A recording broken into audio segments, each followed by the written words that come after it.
I've had some founders ask me this too, like, hey, if I put a board of directors together, what if they fire me? And, when many founders are so busy building their companies and they don't really understand governance and how it works, they'll ask the question, so who owns the shares of the company, particularly the voting shares if they're separate from the economic shares? Oh, no, the same shares. I own 100% of them. I'm like, okay, so they fire you. What do you do? And it's like, I don't know. Well, you fire them. And then you reconstitute the board. Because it's your company. So, and the board members know that. So, more likely they'd just resign the board if they felt it at some point the CEO was not the right person for the job. They had voiced the concern multiple times and the CEO. Well, Nick, thank you for coming on the podcast as a sponsor with Inzo. One question I know you get a lot is around designing a disaster recovery plan, which is, as we talked about in another Q&A, kind of there's basic levels of hygiene, and designing a disaster recovery plan is kind of in the middle. It's not exactly the most basic, but it's not the most advanced. It's kind of the next step on top of, password managers and other type scenario planning. What is like the common components of a well-made disaster recovery plan, and what should be in one? Alex, another really great question. And one of the things that we try to do at Inzo Technologies is really be that thought partner to our customers. So when we lay out a comprehensive solution that includes, cybersecurity, remote device management, we also then layer in recommendations on their disaster recovery protocols. We find many customers and prospects these days continue to use a very rudimentary on-premise device that backs up and stores their critical data. State of the art today would be to use a enterprise-grade on-premise device coupled to some type of cloud mirroring of that backup. So their data is not only real-time backup on-premise, but also stored in the cloud. The reason you want to do this is data integrity. You hear a lot about geo-redundancy. So there's not just one physical location of this critical data, but it also enables a very rapid recovery should you need to get at that data. So if you think about an instance where you have a cybersecurity breach that might lock down data that you have today, you need to have copies that go back in time so you could recover from prior to that incident. So maybe that's a few days in the past, maybe it's last week's share of that data, bring that back online so you can continue to operate the business as quickly as possible. Wonderful. And Nick, how can people find you? Sure. So my email is nick@inzotechnologies.com, or I'm on LinkedIn, Nick Akers in St. Louis, Missouri. Dave, thank you for coming on the podcast. Think Like an Owner is all about how ambitious CEOs grow great companies. And you've met a lot of CEOs, both through your time in venture and then also your time building the Tugboat Institute, which is a big focus of your book, Another Way, that talks about both the Tugboat Institute and many of the CEOs in it and kind of why they chose to be a part of it and chose the lifestyle and business decisions that they did, which I am excited to dive into. But can you talk about kind of what led up to Tugboat? It's a really unique background for someone doing something like, Evergreen CEO summits and conferences and content. Pretty orthogonal, right? Yeah, it's a very different background. So I want to hear a little bit more from you about that. Yeah. Well, Alex, thanks for having me on with you. So my background is really in technology, and my first exposure to technology was in high school at Hewlett-Packard. I spent 4 summers working in manufacturing facilities in Santa Rosa, California. I had 3 divisions up there. Show up at 6 a.m, stuffing circuit boards, assembling chassis, doing micro assemblies, work with engineers, got to spend a little time with the general managers of the divisions, and just had a natural passion for math and science, and I really tapped into it with HP. And what struck me about HP at that time, which is kind of coming full circle with what I do today, is just the value system at HP. And I call it the HP way. David Packard and Bill Hewitt founded the company under that value system, and it's a very people-first type of value system. I'd say before they went public, they were a stronger, better company than after they went public. They weakened over time. And then, of course, with the merger with Compaq, weakened significantly. But that was my first exposure. And I really had very positive feelings about corporate America from that experience. And then I went on Cal Berkeley, studied mechanical engineering, worked at a startup one summer, worked at Nordstrom's one summer, got some different experiences. and then came out and worked at Bain& Company in the San Francisco office, which was very few Bain offices at that time, a very entrepreneurial office, and loved the people I worked with. Great culture there too.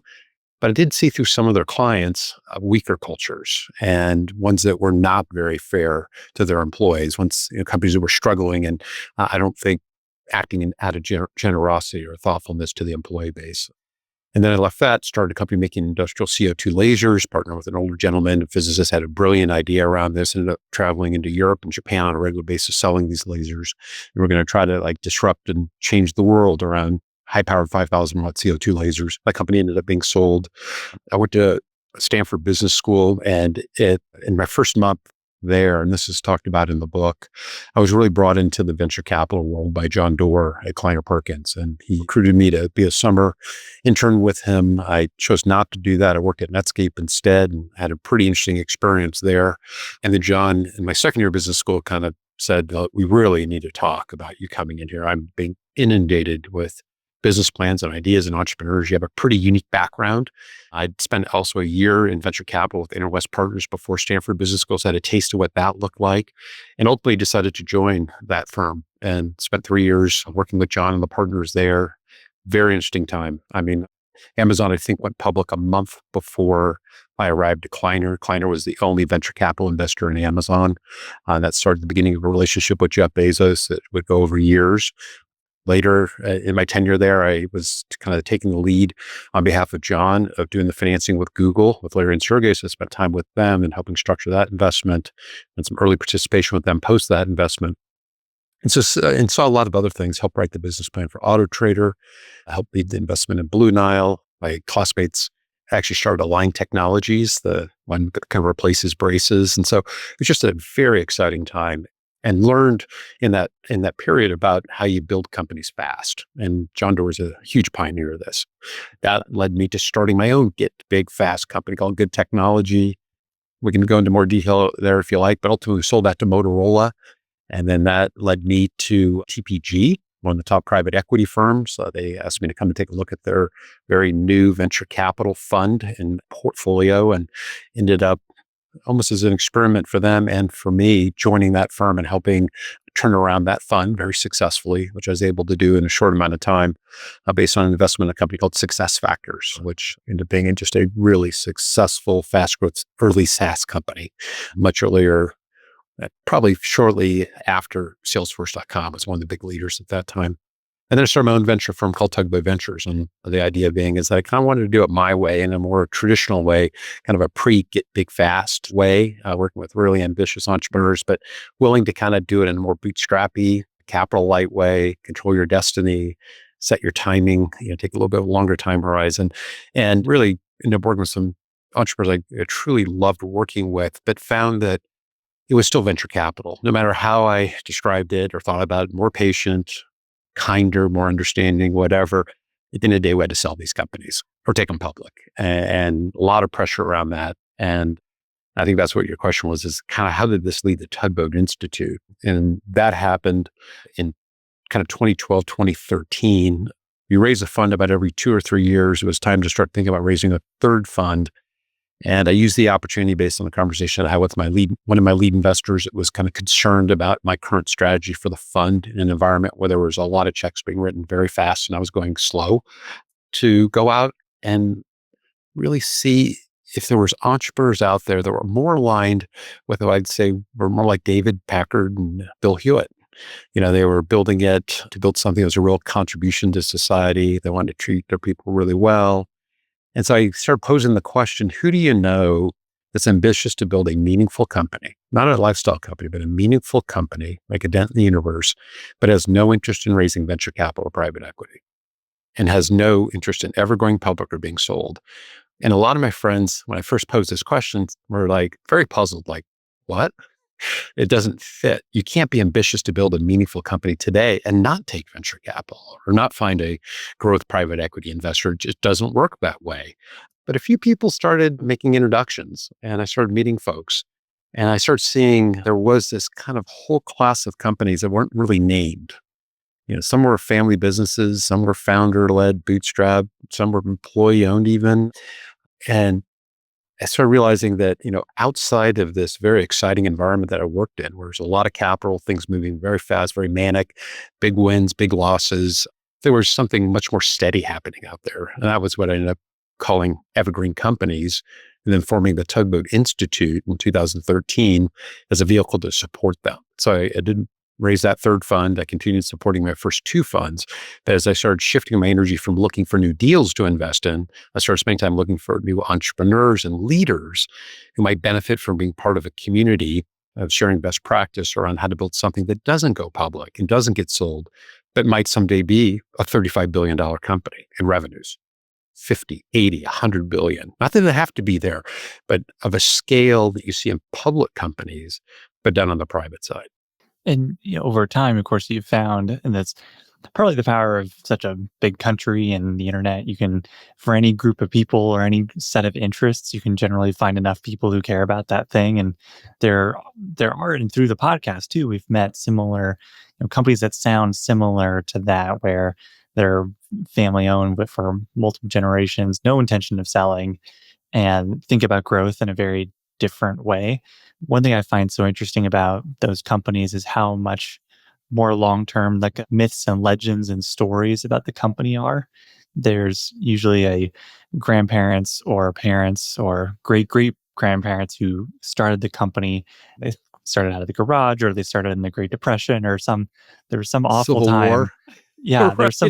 there's some terrible time that was going on in the midst of them starting this business, and those stories of struggling, and we were this close to going under, or had this product go wrong or something like that. Those stories get passed down through the families and to the kids who take over the business, and on and on, in a way that's really unique to family businesses, and I think is, from what I can see, very rare in public companies or even many other private companies. That kind of that storytelling and that keeping the ideas fresh in your mind, that it can all collapse if not run well, and you're not prudent or savvy or whatnot, that it can get worse. And that keeping those stories alive is really, and it's a unique aspect of a lot of the companies that you work with. Yeah. And those stories get formed, as you said, often in very difficult periods that we've never seen in our lives, you or I. Maybe we will be seeing this year, maybe in 4 or 5 years. But, I like to joke, there's, a company in St. Louis called the Step Brothers, and it was founded during the Civil War. And I think it was during the late 1880s. There was a fairly significant depression, if not recession, or if not depression at that time. And they lost the business to the bank. They had borrowed too much money. This was a company that made steel bridges. And they made a commitment as a family never to borrow money again. And if they did, it would be on a temporary basis, very low amounts of it. And that's just it's wired into the DNA of how they think and how they care for the business, because they've seen how bad it can really get, and they don't ever want to put themselves in that position again. And those stories, I've spoken to John Stubb Jr., it's as if he participated in the story. It's that clear. And so you're right. It's a very powerful thing to be able to share these lessons over generations. Whereas if you think of the average public CEO, I think they're now less than 4 years in that seat. Most of our evergreen CEOs, it's very common for them to be in the seat for 20 to 25 years. So just from a continuity, a learning, a compounding of knowledge, it's a real advantage. You get to benefit from the experience of your earlier predecessors in a really unique way. Like a lot of the other CEOs we've had on the podcast, there's peers or investors that advise them, but it's totally different when it's the person who was the CEO before. Maybe it's your parent or grandparent who was that person, who is now telling you, like, and has been telling you your whole life since you were a kid, about all the stories about the business. And you're right that those lessons are so much more ingrained over time, because you have, by the time you become, the kid takes over as the CEO of the company, they may have been hearing these stories for 40 years. Yeah, that's true. And just as a kind of a nuance of that, or maybe taking over as chairman of the board or head of the family council, just having these ingrained values, these ingrained stories, this kind of very even keeledness that comes from that, versus, as you said, you might have a new investor come into a firm on another round of financing, and they've got their own objectives for the company. They've got their own ideas what it should do. So there's something quite powerful about kind of those stories, those values, passing them along. Like some of those powerful ones are around things related to perseverance, like keeping low debt. Others are around how you treat people, and it's just grandpa, like you said, always treated people well. Mom always treated people well. I will always treat people well. That's just what we do. That's who we are. That's pretty awesome. And then knowing that the owners of the business support that fully. So there's no gap between how the operating lead is running it and kind of the values of the board and the owners, which is also really important because there's alignment there around the purpose, around the values. And these can get quite out of line for both public and private companies that have institutional investors. Yeah, there's a lot of wisdom there too. And the low debt is a very common kind of maybe expression of that idea. You run a family company for long enough, there's going to be cycles that company is in where having a lot of debt was a terrible idea, or being bad to people was also a terrible idea. And you're capturing lessons from a much longer time period where over 100 years, there's so many things that could go wrong or pose a challenge to your business that you can now learn from, versus kind of having a maybe 20 or 30 year or even less kind of recent history of lessons learned. Yeah, so one thing that sparks in my mind as you say this is a conversation I had with a gentleman named Spencer Burke, who's a lecturer at Olin Business School, and he used to work at Edward Jones as a partner, is now at St. Louis Trust. And he said, Dave, I want to challenge your thinking about innovation. He said, you come from Silicon Valley. I think, and generally, you guys view yourselves as the great innovators of the world. We're about a company that's been around for 100 years. How about 200 years? How about 300 years? Depressions, world wars, changes, geopolitical changes of massive scale. And these companies survived through that and adapted and innovated. And I was like, it was like one of those, I had many of these in the book, not this particular story, but many where it's like, I felt like my eyes were just opened. It's like, I never thought of it that way. I've been so centric on kind of what we're doing in technology today with emerging technology out of Silicon Valley. I didn't really think about it's more than just that. It's more than just going out and raising a bunch of money and bringing in technology to market, maybe 1 out of 100 times building a great company. It's like, how are these companies that have found a way to continue innovating decade after decade, century after century? Those arguably are the great innovators. What are some of the things that many of these families do to most effectively pass on those lessons and stories? Obviously, raising kids and telling them stories all the time over dinner, or maybe bedtime for some of the nicer ones. That's clearly a great way of communicating stories and myths and legends over time. But are there some more structured ways you've seen families do that for future generations, especially as the family becomes much larger and there's more and more grandkids, and doing that kind of one-to-one becomes a lot more challenging when if you have one grandparent who's running the company today and they have all these stories in their head, communicating those consistently to 10 grandkids, it's going to be pretty difficult. But what are the more structured ways you've seen families do it most effectively to pass on those stories? Yeah, but the family businesses, and interesting, it applies also to employee-owned businesses that go through multiple generations too. They have to become very deliberate about their communications and how they phase those communications over time. So some of the best examples I've seen are ones that say, by 13, we want to expose them to this set of ideas. There's that level of maturity to understand it. At 18, another set of ideas. At 25, another set of ideas. And so there's almost a deliberate training that happens in stages. And that could be structured around annual family gatherings. A couple times a year, they might do this. But for example, at 13, they might say, we're going to start teaching you what it means to be a shareholder. How many people get taught that at 13? And it's not about being a shareholder of that family business. It's just being a shareholder. What does it mean? To own a piece of a company, and what's that entitle you to? And what are the economic benefits of that? The idea that, money is being made for you while you're sleeping at night, right? And then at 18, it might be, let's talk about our family business specifically. Let's talk about its history, how it got formed, What are the core values? And so it's more of a kind of a philosophical level. And then maybe at 21, it's like, let's get into the books. We're going to teach you how to read an income statement and a balance sheet. And this will be of our company.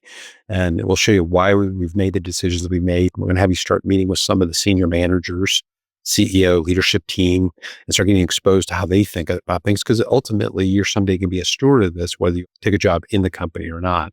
Then we'll have work rules around if you do want to come into the company, what are the set of expectations around that?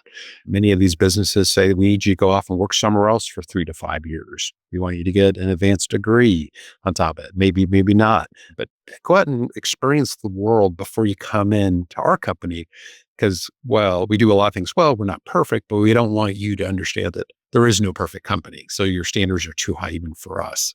And then if they come into the company and they're working in the company, how do they get promoted? How do they get compensated? How does that look? And so the ones that have done this well, generation after generation, have been extremely deliberate in this. Because as you said, if you're the children of the founder, you were exposed to this firsthand. You got to see what dad and or mom were doing on a regular basis. You saw them have difficult periods, how they behaved during those periods. You probably picked up a lot at the dinner table. You probably had summer jobs, working there during high school, maybe college, so you had a lot of exposure to it. So you didn't really have to be trained. But that third generation, the fourth generation, you have to be a lot more deliberate. And it's something very subtle here, but very important is that often that second generation was raised in a family. It was actually pre-wealth. They did not have wealth yet. And so they saw what it was like to drive an older car and have, go to the beach for vacation and go camping versus the third generation that things have gone really well might be like, taking an extreme, we flew private down to the Bahamas. Well, that isn't the experience the founding generation had or the second generation had. So there has to be some conditioning about what does it mean, wealth in our family. A whole conversation outside of understanding the business, the responsibilities there is just what is our responsibility as somebody who's been given the privilege of starting with wealth, and what should we do with that wealth to continue to be productive in society? So I think I'm giving you a very long answer, but it's a lot of education. And it's a lot about being deliberate about this. And the other thing I'd say is when there's a misalignment around perhaps let's see how a grandchild is behaving, it's not ignored, it's addressed. You're in the business, you're not coming to work on time, you're leaving early on Friday afternoons. You're doing that because you think you can do that, or you can be fired also. And let's be very clear. And if you're fired, you probably will not return to the company. And so there's also an attentiveness to making sure that people are honoring those commitments they've made as part of that family. So we had the CEO of First Supply, Katie, on recently, and First Supply is a fifth generation wholesale distributor in Wisconsin. Fascinating business. It's massive too, like 700 employees and really big business. I have an affinity for distribution businesses. I find them just really interesting. And they just built a massive brand new facility that looks very cool. But one thing she talked about was in their family board on the company, they also have independent non-family directors who can come in and kind of provide some of that governance to help provide have like a more unbiased, but so someone who's a bit more direct in their feedback to help kind of steady the board a little bit. Have you seen that be successful in other companies? And then maybe what other things are successful? I think that's actually a best practice. That's one of the best practices. There's a myth out there based on some research done a long time ago on a very small number of manufacturing companies that privately owned companies have poor governance, and that the governance for public companies and even private equity owned companies is actually stronger. I saw that and I just wanted to throw up because I know that's not true. And this particular dimension is for sure good evergreen companies, great evergreen companies have independent board members and they're empowered. They're expected to participate and understand the business. They're not expected to nod when the senior partner at the private equity firm says, "Hey, Jack, that's kind of the way we do it, right?" "Yeah, Bob, you're right. That's the way we do it." No, that's not. They're not looking for some validation of what the private equity lead partner wants to do. We're looking for his real contributions. And taken to the extreme, we have a number of members, kind of mature, multi-generational family, business-owned evergreens, in which there are more independent directors on the board than family members. So the independents actually dominate the board. That is an incredible vote of confidence in your ability to govern that business And it also is an accountability measure for the CEO, whether they're a family member or not, which is you don't get to just have, report 3 or 4 family members that you can kind of emotionally compromise. You've got independent board members. These are people of stature. They've got incredible experience. A public company would be lucky to have them on the board. Maybe this person wouldn't serve on the board of a public company. And they're helping the CEO and the team think about strategy. They're helping the CEO and team think about the team composition. Are people in the right seats on the bus, to borrow from Jim Collins? And they're watching for execution and opportunities for improved execution. And then overall, particularly in a family business, they're making sure that they're honoring the values of the original founder, that the company is actually continuing to operate consistent with that, because those should be an A loop. Those should not be something that's being changed year to year, as you might adjust a strategy or make changes in your team. So no, that's a wonderful thing. And I give First Supply a lot of credit for doing that. And I encourage everybody to, take that very seriously. There is no reason why a private company cannot have better governance than a private equity owned, venture backed or public company. Because in all 3 of those scenarios, there are other objectives happening at the board level. It may be different than doing what's just best for the company. And that might be that it's time to exit your fund. And so it's time to sell the company, because that sets up a set of behaviors that may not be in the best interest of the company for the long term. Taking the case of a company owned by a private equity firm, they may cut all future R&D. They may reduce the quality of the product. They may increase pricing. They may reduce package sizing. They might reduce training. They might cut down local philanthropy. All of those things arguably weaken the company in the longer term, but will generate more cash in the near term. And they're trying to get high cash, to get a high multiple, to get a high valued exit. So I'd say, how could that governance be better than a family's governance, business's governance, if they do it well? It can't be. So I kind of laugh about this report that gets cited from time to time about how superior, public governance is, as well as private equity governance, to a well-run private evergreen company. And if you think about public companies just for a moment, they have all kinds of issues, right? If that public company is going to miss the quarter, a lot of things start happening to try to get the company back on track for that. And that could be pretty significant as far as the shifts, including abrupt layoffs. I would not argue that's good governance. And these independent board members, they can fire the family member CEO too, right? That they have. Yeah. I mean, if you had a majority, technically they could. Now, who owns the voting shares of the company? And often you see the voting shares are held in a trust, or the voting shares are held in a branch of the family. There's different ways this can be treated. If they do something that the person who controls, or the trustees who control the voting shares, think is not a good decision, then of course they can fire the board members and then replace them, and then they could bring back that CEO. But typically that would be a very unusual circumstance, and also be a pretty dramatic event. I think if I was an independent board member on a family business board, I'm not, but if I was, and I was very concerned about the CEO, I would do the groundwork of making sure I understood other people's perspectives on this, and trying to build some consensus in a fairly transparent way with the board around my concerns. And if ultimately, we're still in the majority, but the family members felt very, very strong about not making a change, maybe I'm not the right person for the board. It's better for me to move on. But I would make sure they understood my position on that. So yes, the board ultimately, their final decision, the most important decision they make, is the hiring and firing of the CEO. So they could. Yeah, definitely a big important decision. And this is the subtle thing, Alex, and it's kind of fun, is that, I've had some founders ask me this too, like, hey, if I put a board of directors together, what if they fire me? And, when many founders are so busy building their companies and they don't really understand governance and how it works, they'll ask the question, so who owns the shares of the company, particularly the voting shares, if they're separate from the economic shares? No, the same shares. I own 100% of them. I'm like, okay, so they fire you. What do you do? And it's like, I don't know. Well, you fire them. And then you reconstitute the board. Look, it's your company. So, and the board members know that. More likely they'll just resign the board if they felt it at some point the CEO was not the right person for the job. They had voiced the concern multiple times, and the CEO ignored it. One thing I'm curious about too, beyond the governance independent board members, which I think it's a pretty smart idea. What are some other governance tools that you see families employ to help future generations who, as you said, maybe grew up in wealth, or grew up maybe even just when the business was doing well, and don't have that firsthand, business not doing well experience. What are some other kind of tools that some of these companies and families will employ to make sure the governance is still in check? Yeah, I may shape this a little bit differently than governance. And I think what I'd say, Alex, is that family harmony is really important in family businesses. The maintaining harmony generation after generation is critical, because what I've learned is that when these family businesses fail, high quality, it's typically not because of an issue around execution or strategy.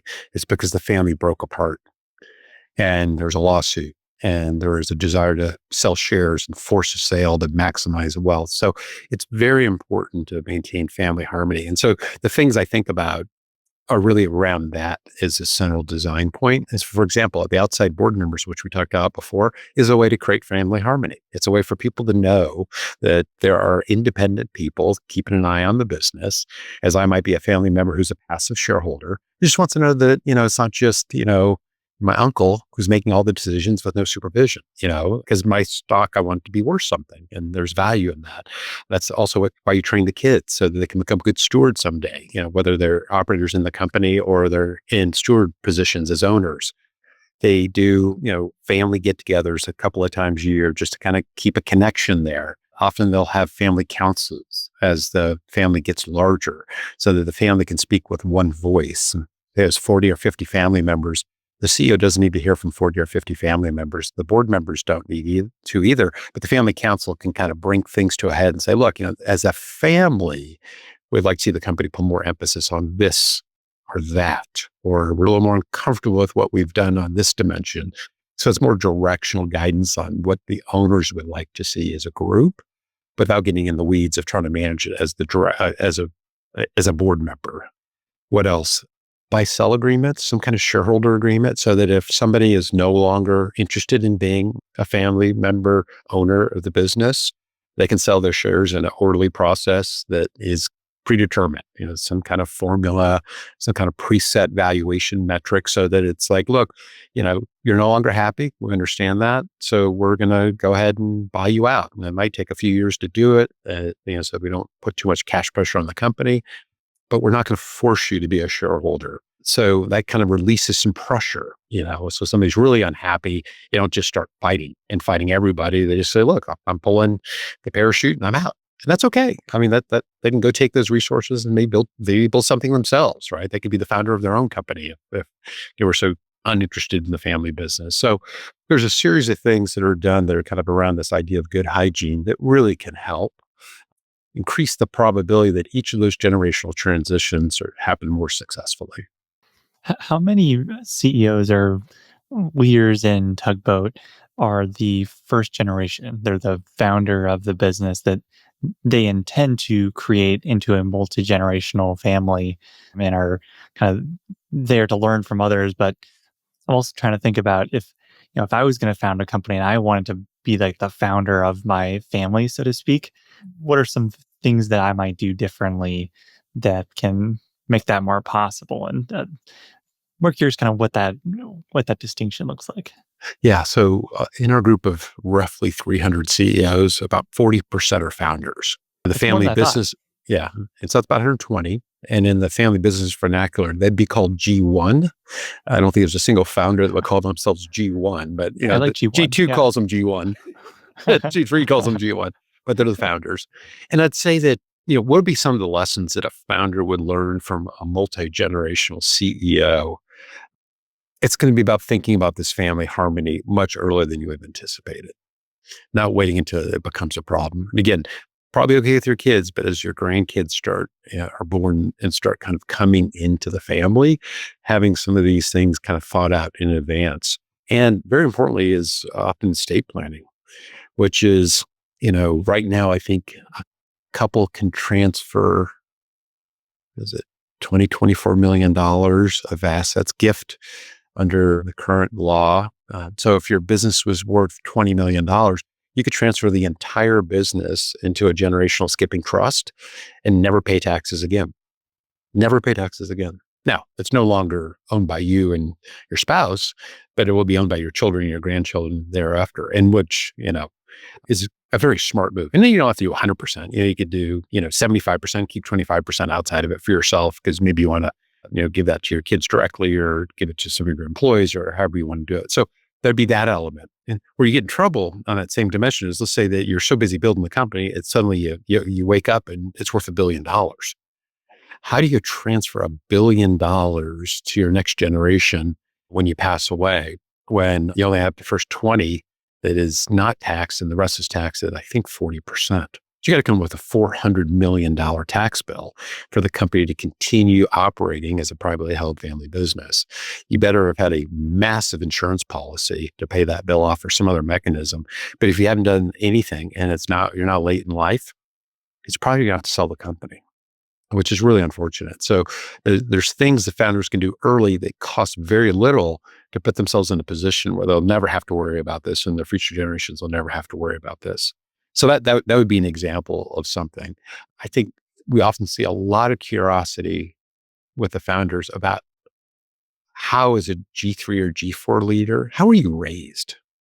How are you so smart? How are you so committed to the company's purpose? What did your parents, what did your grandparents do to kind of get you in this position where you're now running this company? Let's say it's doing 300 million in revenue, and you just seem like a remarkable leader. And those are the stories that get told, like we talked about earlier. It's like, oh, I was raised into it. I started working at 14 at the desk or at 12. We have one guy, I just love this guy. He started working in the company when he was 8 years old. Did his first sales call when he was 9. He's CEO now in his early 30s of a large company. And so you could say he's kind of been in the business already for 25 years. Most people don't get started in business, and a lot of people until after they graduate. So to be the equivalent of him, they have to be in their early 50s. He's got the experience of somebody, but he's in his early 30s. And for some reason, this story pops in my head was an enterprise rental car. You think about that, Jack Taylor founded it and brought it up to, I think, 50, 60 million in revenue, had his son, Andy, come into it well before it was handed off, of course. And then Andy took it over, I think around that 60 million mark, and grew it to about 24 billion over his leadership, and then handed it to Chrissy, who now is running it. And she's been scaling it very successfully since about a month before COVID when she became CEO. Talk about battlefield tested. But I have employees at Enterprise I've talked to that just fondly remember Chrissy washing cars when she was a teenager, chasing down ones that were parked in the wrong spot, working at the desk at the St. I forget the name of the airport, Lambert Airport in St. Louis, just behind the desk at Enterprise, and she's the family that owned the business. And, and that one, it's pretty amazing for the kids to work at that level, but also just think about the employee response to seeing that, like how much this person cares about the business and no jobs below. And so I think that's a pretty cool thing.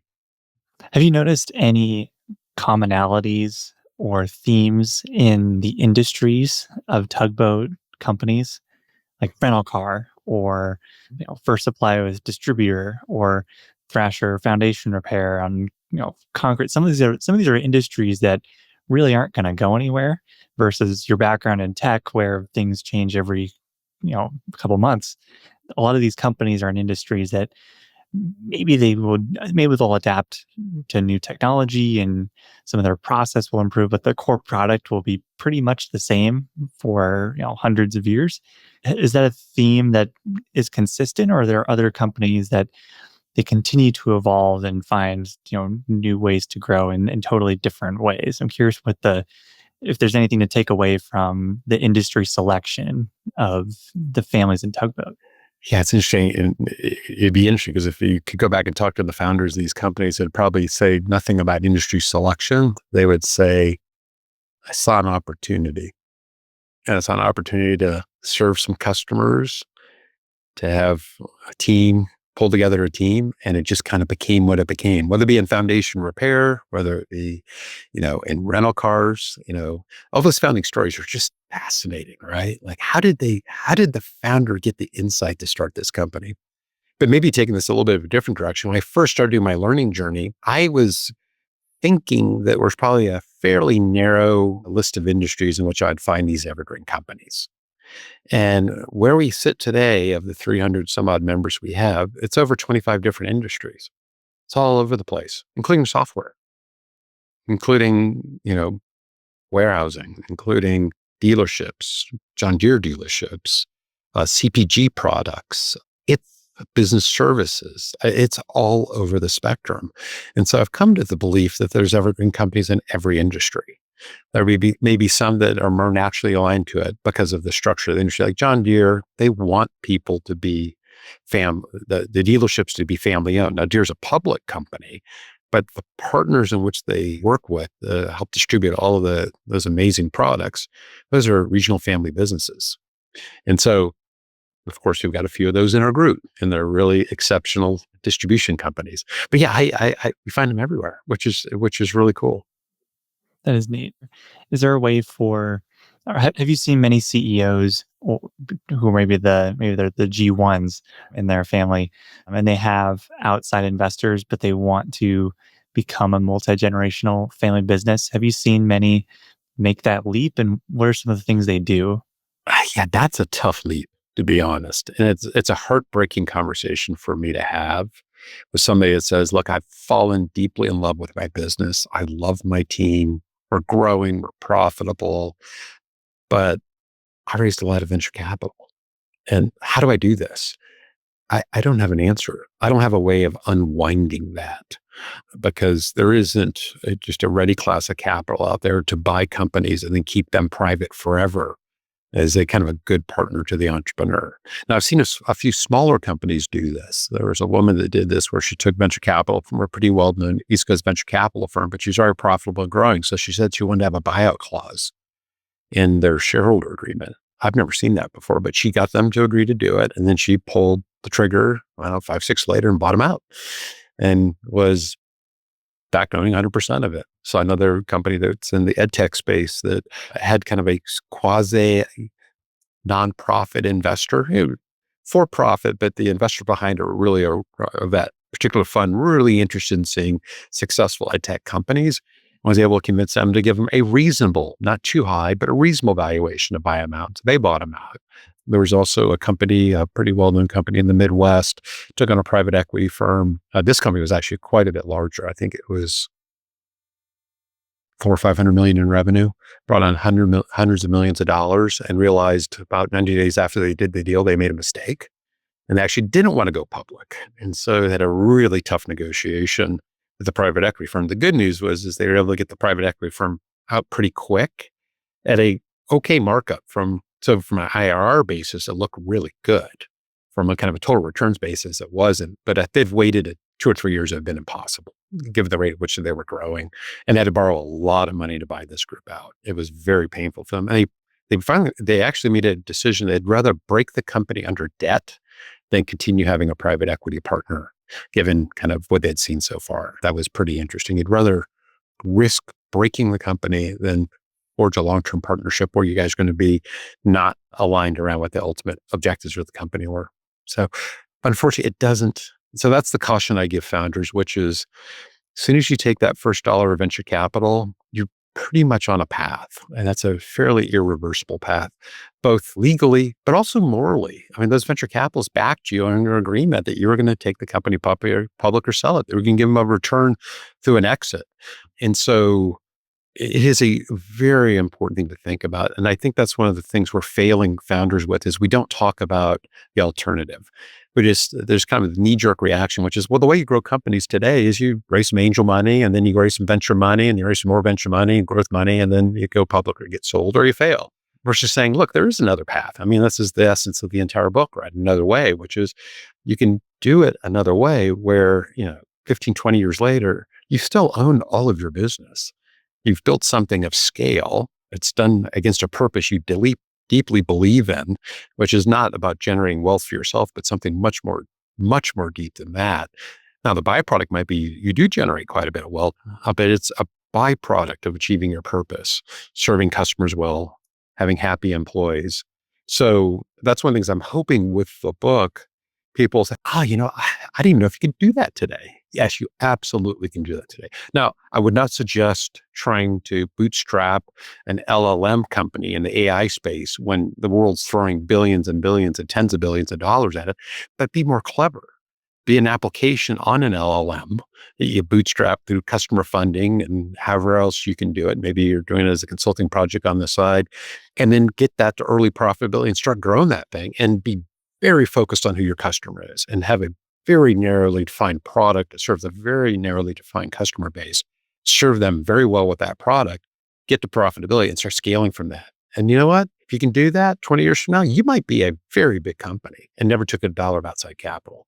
Just to give an example of how you might play in something even like AI, where people say, what's impossible? No, it's not impossible. But don't try to compete on the basis of capital. That's not where you're going to compete on. Why wouldn't you create kind of a Tugboat Partners or Tugboat Capital and be the long-term capital provider who can take out some of these PE investors who someone decides, I want this to be a family business. I have these other investors. Tugboat comes in, buys them out, and then there's an agreement that you have with the company to say you can buy out my shares over a 20, 30-year period, whatever we decide that's going to be. I'm sure you've run that thought experiment before. Yeah, and people have raised it with me. Yeah, people have raised it with me too. So there's two dynamics to it, which are challenging. One is it's very hard to buy out an existing LP or a venture capitalist or private equity firm at a reasonable valuation. The expectations are so high. I mean, if you're going to keep something private forever and grow it at a more paced level, you don't want to be buying it for 12 times ARR, average recurring revenues. That's very expensive, or 30 times earnings. I mean, these are insane valuations, but this is what investors want. This is why they push these companies to grow so aggressively. But maybe if it was a company that was kind of overlooked in the portfolio, maybe they wouldn't care as much. It had some other wins and like that's kind of slow growth. It's profitable. The term some people say is living dead. That might be an opportunity around that. But the bigger challenge is, where is the source of permanent capital to empower somebody to do this? It's very, very hard to find. Have other member families, raised their hands and said, if I could invest in other families and companies that were like me, I would do it? Like, I'm sure someone's raised their hand like that. Yeah, there's been some conversations. But nothing that has actually come fully to fruition. But yes, I think there is an opportunity in the world to be a permanent investor. And this is what Warren Buffett is, effectively. Not with his public stocks. I mean, he can be he'll hold his public stocks for a very long time, but if he loses confidence in that sector or the leadership team, or sees really a declining business model, he'll get out, right? And he'll sell it, and he does it. On the private side, he will hold these companies forever. And he talks about that. He said, even if the company is not performing at a level in which we would invest today or buy today, as long as it's still generating economic profit, not profit, but economic profit, we're going to keep it. And that's just part of our deal with these families. And of course, he's not looking at the past families. He's looking at the future families. He wants them to know that, look, I'm just not going to trade your company. If I buy it and I own it, I am going to nurture that forever. And so he is a wonderful example of this done well. And the source of his permanent capital is a float from his insurance companies, is where he gets it. So do I need to start an insurance company, Alex? I'm kidding. Well, I'm not advocating for that. But that seems like it would be such a neat community dynamic where families within Tugboat are invested in this group that helps buy out and essentially bring new companies into Tugboat into the fold. A result of into the fold. Like there's other CEOs out there and families who have that philosophy but don't have a bootstrapped company. They have outside investors. I'm sure they'd love to be a part of a Tugboat kind of community and run their companies in that way. It seems like it'd be kind of a cool full circle like vehicle that you create. But yeah, and evergreens grow in circles too. So there you go. Oh, there you go. Yes, yes, perfect. But yeah, I mean, it strikes me there's vehicles like Berkshire and like in long-term holding companies have become a little bit more mainstream in at least some of the like middle market private equity world. There's a couple long-term investors who back a lot of those, and many are pretty explicit that their investors should not expect to get capital back. But ultimately, like, people want their money back in some way, which creates some challenges. Right, but there needs to be a financial return. There's a return at some point. But Yeah, it is an interesting space, and I do canvas it, and I keep my ears and eyes open. And if ultimately if it can be of service to the members I serve, then we'll find a way to do it. To the point of serving members, what other types of things are you excited to try out with Tugboat or adding into? We were talking off mic about different, benchmarking and data points you might track over time. But what are some other things that you're excited to try? Yeah, so if I can step back and kind of talk about what my vision is for Tugboat Institute, it's really twofold.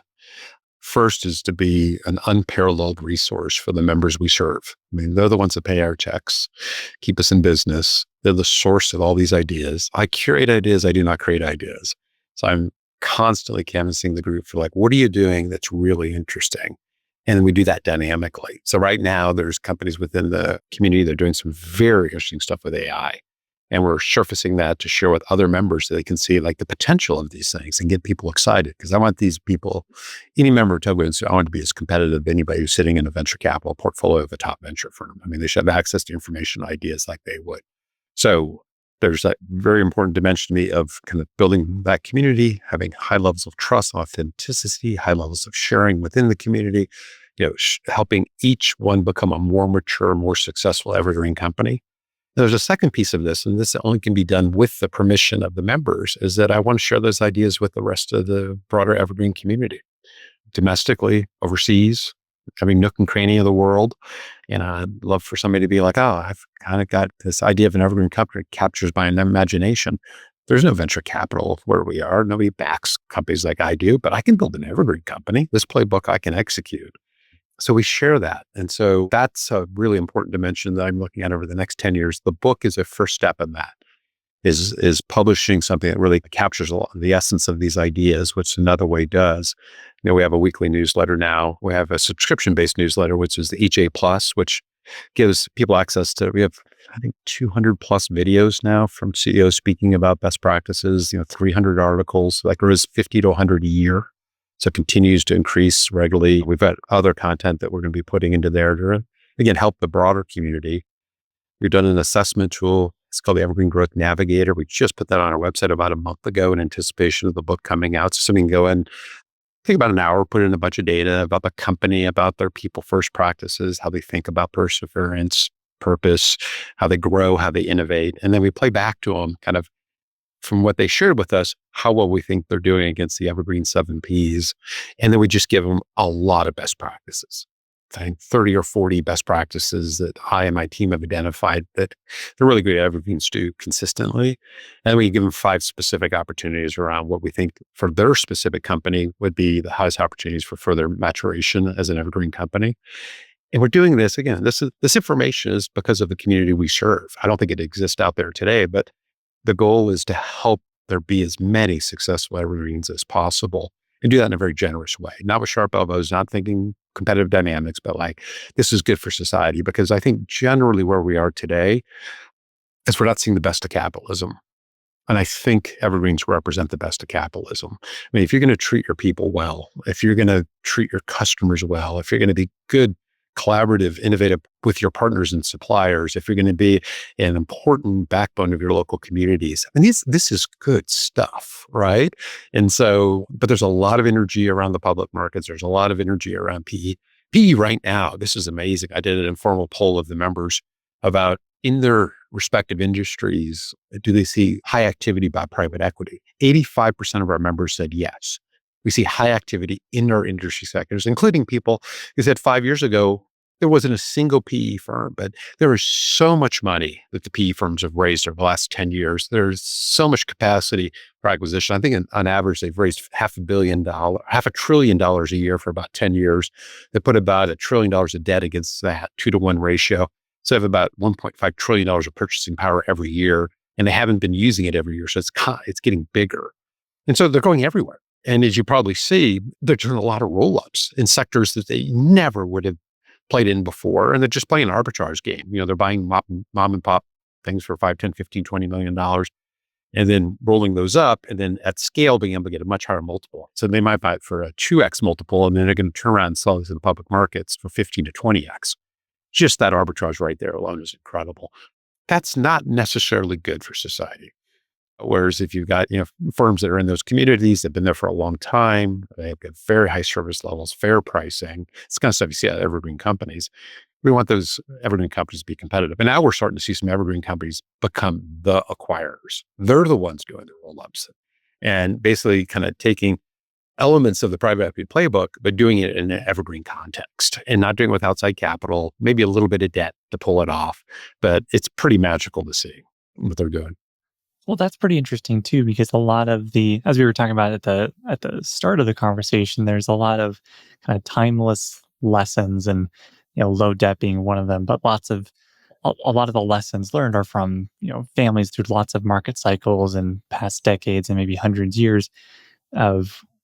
There's a the end result of that is a pretty steady kind of set of rules to follow that generally you wouldn't think roll ups or an M&A is a big part of. But I think my question is is there eventually a time where some of the older rules there's still ways to keep the philosophy of how the company grew up while taking some of these other growth ideas or growth methods that maybe are becoming more common, M&A being the most obvious one. How do you decide to do something new like that or a new growth strategy like that against a backdrop of a family that maybe hasn't ever done that? Yeah, it's a process of experimentation. And what they won't do is create a 30-page slide deck and go walk up and down Sandhill Road. They won't walk up and down Sandhill Road. They won't be going to the private equity firm and saying, look, I want to raise money from you to go do this. They'll do it internally. They'll run a series of experiments. They'll do it in a low-cost way to try to figure out whether they can do it or not. And then as they start building success in those experiments, they'll start investing further in it. And it's one of the kind of classic innovation models that used to be very common in Silicon Valley. It's still very common in evergreen companies, is this idea. Jim Collins calls it, bullets before cannonballs. Robert Passner at Radio Flyer calls it planting a lot of seeds. Jim Goodnight at the SAS Institute calls it digging a lot of holes. But it's a methodology by which you gain early feedback on these new ideas, early learnings, and then move forward based on that. You continue to improve. I won't say the name of the company, but I know one I have a lot of respect for. I've probably done 15 acquisitions now. I've gotten very good at the acquisitions. Have gotten larger over time. They completely screwed up the first acquisition. Completely screwed it up because the CEO read as much as he could about how to successfully acquire companies and generally was convinced that they should take a very hands-off approach, and be perhaps Berkshire-ish, which is, we'll just buy them, we'll give them some guidelines and have them run the company. What they realized is that the way they ran their company in that particular sector was extremely efficient and very, very, very well run. And the other firms just didn't mirror that. And so in the second acquisition, they said, different playbook. Let's try it differently. Let's have them basically adopt the way we do things. And we'll start preparing even before the actual acquisition is closed, that integration process. We'll bring some of our top people over to do training and leadership. Second acquisition worked well. Then they refined it again. And now they're just fantastic. They have very high predictability on, what they can do when they acquire these companies. And so it's a learning process. But it's not being done under an artificial timeline because in the context of having institutional investment, things have to happen fast. And they want to see high growth rates. And we'll see okay, look, if you're going to go in that vector, we'll see, real execution against that quickly. And we'll give you even more capital to throw at it. And sometimes it's not capital, which is the determinant of learning. It's time and it's creativity. And you've got to see how things play. That's what I love about evergreens is there's kind of a sense of urgency, but not too urgent to kind of learn and get better, knowing if I'm going to be in business 30 or 40 years from now and I get good at this over the next 5, 6, 7 years, I can capitalize on that for another 4 or 5 decades. Firms that are going to be exited in 4 or 5 years they can't think of this time. They have to make that all happen faster.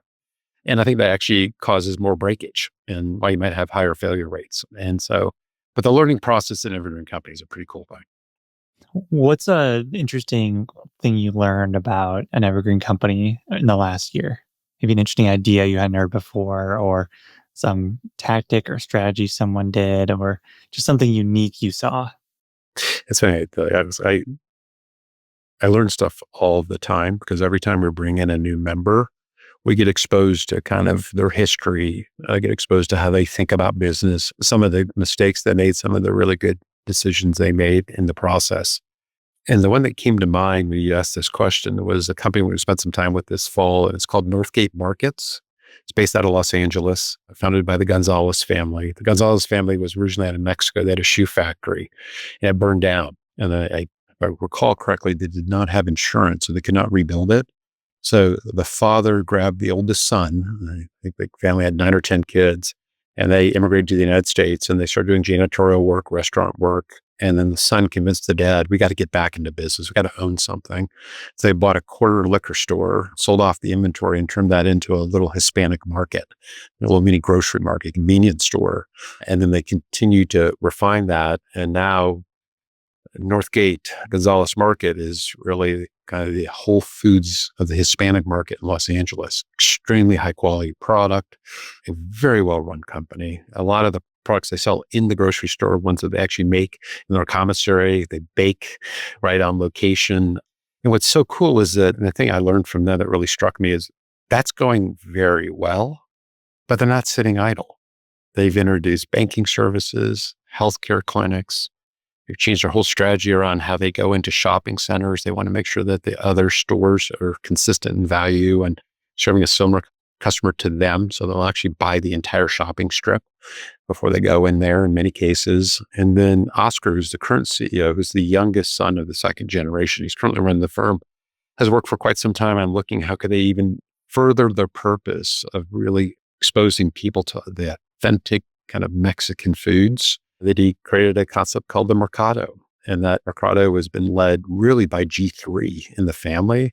The development of the concept, they've got their first location, is doing fantastic. And that concept may be one that they could take national. They could take the grocery idea too, but they just keep innovating. And this started from a corner liquor store to what they have today. And I probably shouldn't say, but that over $1 billion in revenue, well over $1 billion. And I kind of feel like they're just getting started. And humble as can be, good people, take deep care of their customer base. Interesting enough, in the new Mercado concept, I think 1/3 of the customers are Asian background, 1/3 are kind of traditional, kind of white background, and 1/3 Hispanic. And so it's actually serving a much broader audience than you expect. And those are rough numbers. I don't remember exactly, but it's, he's really captured, and they have captured the imagination of a lot of people around the foods and tastes that they're bringing forward. So there's just a zillion lessons in what they've done. And that's what the coolest thing about my job, Alex, is I get to go meet with these people. We're going up to Seattle in a couple of weeks to spend a day with one of our companies that's been a member for a while, just to understand. I'm just curious about their business. And in particular, having to deal with some of the tariff issues that are pretty significant right now, and get underneath, like, how are they responding to that? See if there's some lessons to be learned there I could share with the rest of the members. So I guess what I'd say is I feel like my learning curve continues to be pretty steep, and it's been that way for 12 years. And I'd say this with all humility, I don't feel I was learning much on the old venture capital learning curve. It's kind of becoming a very sales-oriented job, trying to get into the hot deals, negotiate your way in. Of course, be helpful. I got an operating background, so I can be a little bit more helpful in some dimensions. But besides getting exposed to new technologies, I kind of felt it was, and I never would have said it at the time. I would have said, I'm on a super steep learning curve. Only now that I'm on this learning curve, I realized, wow, that really flattened out. Because these Evergreen companies are really doing very interesting stuff around people, around products, around geographies, around, as I said, organic growth, M&A. It's cool stuff. Yeah, it is exciting, and it's fun to hear all about it. And Dave, thank you for sharing your time on the podcast. This has been a ton of fun. I'm glad we finally get to chat more about it. Yeah, thanks for your patience, Alex. It's been a pleasure spending time with you. And your book didn't fall down. Look, it's still sitting there. It's holding its own. Yes, it's an Evergreen book stand. There you go.